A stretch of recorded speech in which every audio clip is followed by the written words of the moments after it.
Yo les gars, j'espère que ça va. Écoutez, je vais vous mettre un truc que personne n'a jamais vu. C'est la grande question qui hante la communauté de Poppy Playtime. Pour faire court, oui, c'est presque certain. Voici ce que l'on sait officiellement à travers les cassettes et les indices laissés dans les 3 premiers chapitres. Le chapitre 4 étant encore très mystérieux et le 5 n'étant pas encore sorti. Ce que nous savons sur l'expérience 1006, le prototype. Son identité humaine. Des indices suggèrent fortement que le prototype était autrefois un enfant nommé Bronson, bien que certains fans théorisent encore sur d'autres noms.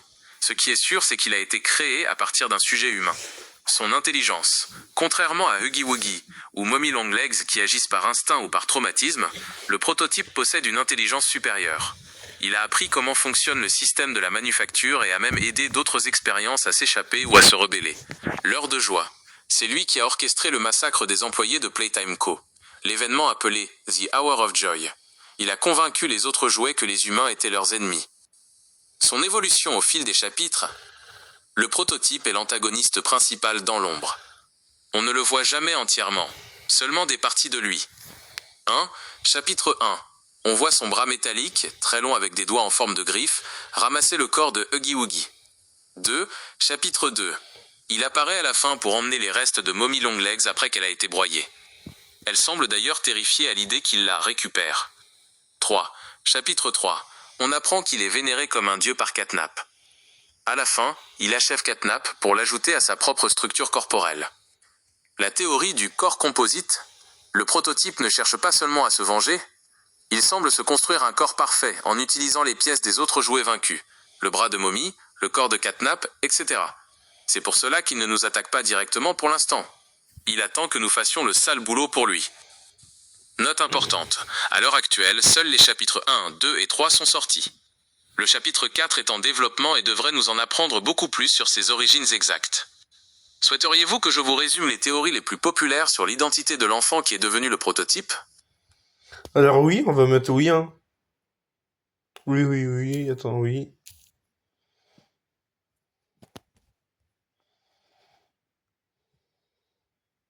Mais attendez, avant.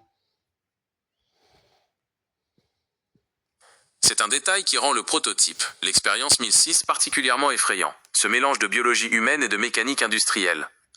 Voici pourquoi son apparence est composée d'os et de métal. 1. C'est un cyborg cauchemardesque. Contrairement à Huggy Wuggy qui ressemble à une peluche géante avec des organes à l'intérieur, le prototype est une expérience qui a mal tourné. Les scientifiques de Playtime Co. ont tenté de fusionner des restes humains. Les os que tu vois, notamment le radius et l'ulna sur son avant-bras, appartiennent probablement à l'enfant ou au sujet de tests d'origine. De la ferraille. Pour le rendre plus fort et plus grand, ils ont ajouté des tiges métalliques et des câbles. 2. Sa capacité d'autoconstruction. Comme on le voit à la fin des chapitres 2 et 3, le prototype récupère les morceaux des autres jouets. Il a utilisé les restes de Mommy Longlegs. Il a emporté le corps de Catnap. Les mains en ferraille qu'il possède actuellement ne sont peut-être pas ses mains d'origine, mais des pièces qu'il a volées dans l'usine pour se fabriquer des griffes plus redoutables.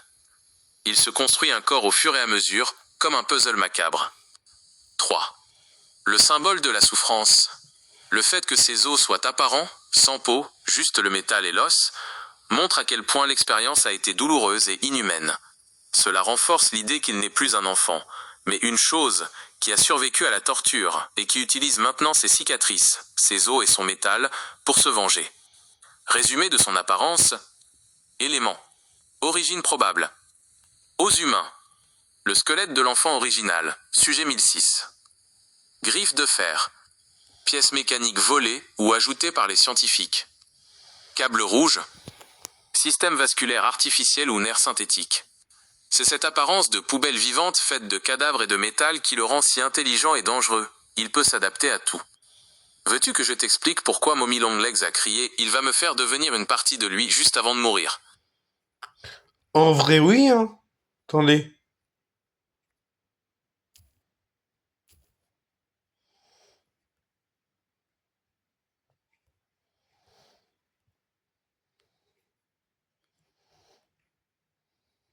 C'est l'un des moments les plus terrifiants du chapitre 2, et cela explique tout le plan du prototype. Quand Mommy Longlegs se fait broyer par la machine, elle hurle « Tu vas me faire devenir une partie de lui !»« You're going to make me part of him !» Voici ce que cela signifie concrètement. 1. Le prototype est un puzzle vivant. Le prototype ne veut pas seulement tuer les autres jouets, il veut absorber leurs capacités. Il a récupéré le bras élastique de Mommy Longlegs pour pouvoir s'étirer et attraper des objets loin. Il a récupéré le corps de Catnap, chapitre 3, probablement pour utiliser son gaz rouge ou sa force physique. Il a récupéré les restes de Huggy Wuggy, chapitre 1. 2. Une éternité de souffrance. Mommy Longlegs n'avait pas peur de mourir. Elle avait peur de rester consciente à l'intérieur du prototype. Dans l'univers de Poppy Playtime, les jouets ont une conscience humaine. Si le prototype prend un morceau de ton corps et l'attache au sien, ton esprit ou ton âme reste prisonnier de cette carcasse de métal et d'os. Elle ne voulait pas perdre son individualité pour devenir un simple outil au service du prototype. 3. Son but ultime. Le corps parfait. Le prototype, l'expérience 1006, est incomplet. C'est pour ça qu'il a des os apparents et des mains en ferraille. Il est comme une machine en construction. La théorie principale. Il attend que TOI, le joueur, tue tous les autres monstres de l'usine, pour qu'il n'ait plus qu'à ramasser les morceaux et devenir le monstre ultime, le plus puissant de tous. En résumé, Mommy Longlegs savait que si elle mourait, elle finirait comme une pièce de rechange sur le bras ou le corps du prototype. Elle préférait mourir définitivement plutôt que de fusionner avec lui. Sais-tu ce qu'est l'heure de joie, The Hour of Joy? C'est le moment où le prototype a montré à quel point il était cruel avec les humains. Et bah ok. Bah du coup merci, du coup je vais mettre le dernier truc et après on arrête. C'est le moment le plus sombre de toute... Avant, ce que je vais vous dire c'est que n'hésitez pas à vous abonner à la chaîne, à liker la vidéo, à partager et à mettre un gros like en dessous de cette vidéo. Et à plus tard. L'histoire de Playtime Co. L'heure de joie, The Hour of Joy, c'est le jour où le prototype a transformé l'usine en un véritable cimetière. Voici ce qui s'est réellement passé ce jour-là, le 8 août 1995. 1. Le signal du prototype. Le prototype, l'expérience 1006, a utilisé son intelligence supérieure pour coordonner tous les jouets en même temps. À un signal précis, tous les jouets, Huggy Wuggy, Mommy Longlegs, Catnap, les Critters, etc., ont arrêté de jouer et ont commencé à attaquer. 2. Un massacre total. Ce n'était pas une simple révolte, c'était une exécution. Les jouets n'ont pas seulement attaqué les scientifiques cruels, ils ont tué tout le monde. Les gardes de sécurité, les directeurs, même les innocents qui travaillaient simplement à l'entretien ou à l'administration. 3. Pourquoi ont-ils mangé les corps? C'est le détail le plus horrible que l'on apprend dans le chapitre 3.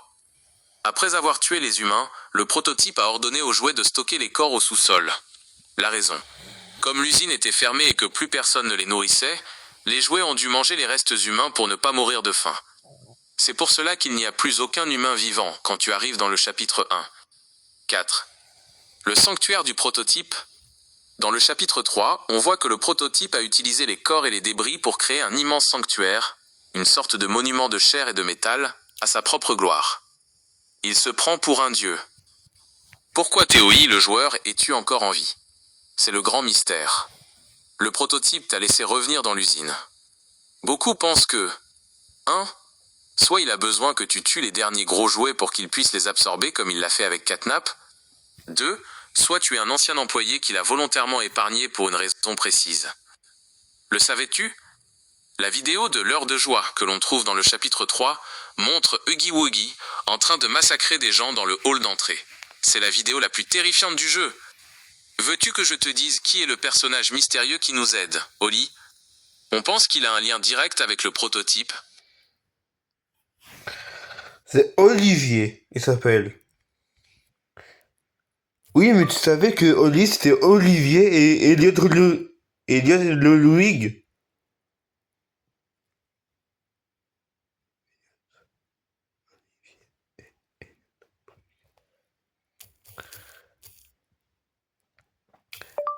Le Louig.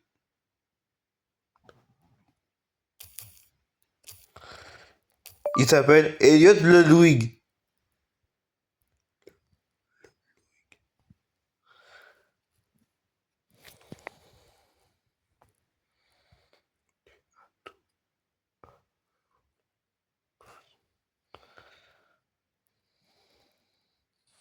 Tu as tout à fait raison.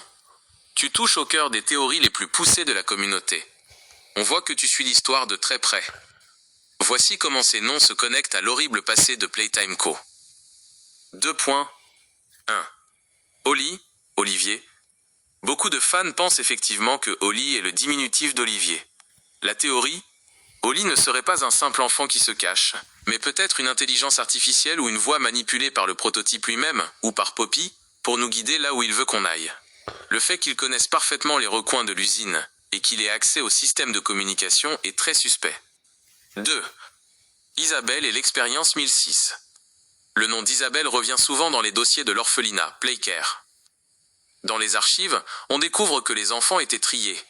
Ceux qui étaient spéciaux ou qui n'avaient plus de famille étaient envoyés vers les expériences les plus sombres. Certains pensent qu'Isabelle a été transformée en un des jouets que nous avons déjà croisés, peut-être même Kissimissy ou une version de Poppy. 3. Elliot Ludwig, le Louis ou Ludwig. C'est le nom le plus important, Elliot Ludwig, le fondateur de Playtime Co. Son drame. Il a perdu un membre de sa famille, on pense à sa petite fille ou sa fille, ce qui l'a rendu fou de chagrin. Son obsession.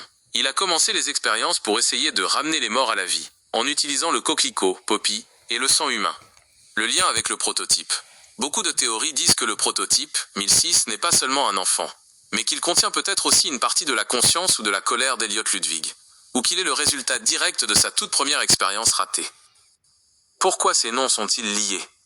Dans le chapitre 4, on s'attend à découvrir que tous ces personnages faisaient partie d'un même cercle. Le prototype utilise les souvenirs de ses enfants, Olivier, Isabelle, pour nous manipuler. D'ailleurs, as-tu remarqué que dans le chapitre 3, le prototype a une voix différente selon à qui il s'adresse? Il est capable d'imiter n'importe qui pour nous piéger. Est-ce que tu veux que je te dise ce qu'on soupçonne pour le chapitre 4 à propos de l'identité réelle d'Holly?